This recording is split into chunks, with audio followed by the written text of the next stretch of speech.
वो इस कदर भड़के हैं, उन्होंने हमारे वर्किंग प्रेसिडेंट साहब के ताल्लुक़ से गलत अल्फाज का इस्तेमाल किए। उनके दिमाग में जो कचरा है वो कचरे को उन्होंने निकाल के बाहर डाला, और उनकी जो डराने की सियासत है मुसलसिल, वो हर इंसान को डराते हैं, हर क़ायद को डराते हैं। अब जब उनको उनकी हार यकीनी तौर पर नज़र आ गई, जब उन्होंने मुसलमानों को ख़बरस्तान देकर फैलाने फुसलाने की कोशिश की तो मुसलमान नहीं भले फुसले। जब उन्होंने एक मुसलमान को मिनिस्टर बनाकर फैलाने फुसलाने की कोशिश की, तब भी इंटेलिजेंस की रिपोर्ट आई कि मुसलमान इनके बहकावे में नहीं आए। क्योंकि आप देखिए कि इन्होंने 22 माह का इंतज़ार करके एक मुस्लिम को वज़ीर बनाया, और हमारे अजहरुद्दीन साहब एक ऐसे तेलंगाना के पहले मुस्लिम वज़ीर हैं जिन्होंने हलफ लेने के बाद, ओत लेने के बाद खलमदान के लिए 5 दिन तक इंतज़ार किया। अब तक किसी ने भी खलमदान के लिए इतने वक्त तक इंतज़ार नहीं किया था। इनको जलील किया गया।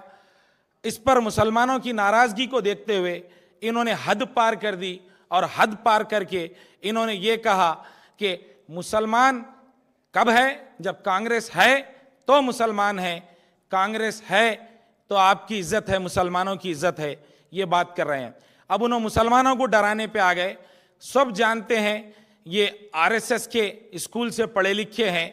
अब इनके जो आरएसएस की नज़रियात और उनका जो नज़रिया है वो स्टेज पे ठहर कर रोड शो के दौरान कह रहे हैं। हम इसकी मजम्मत करते हैं।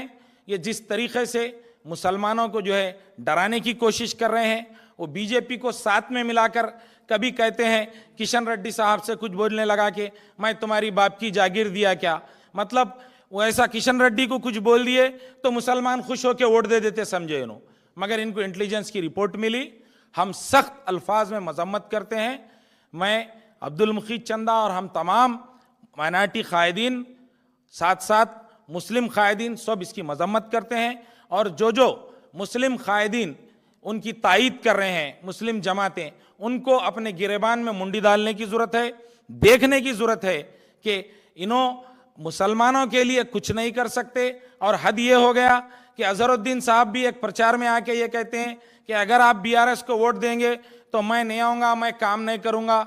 मतलब आप हलफ लिए इस बात का कि मैं किसी की जानिबदारी नहीं करूँगा, मैं जो है बगैर किसी के जो है तरफदारी करे के काम करूँगा, और हलफ लेके सीधा आप स्टेज पे आके कहते हैं कि अगर तुम बीआरएस को वोट देंगे तो मैं नहीं आऊँगा।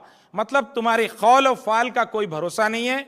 उसी जलसे में इन्होंने ये भी कहा कि मैं आपको जो है क़ब्रिस्तान दे दूंगा, आपको क़ब्रिस्तान मेरी जिम्मेदारी है। आपने कहा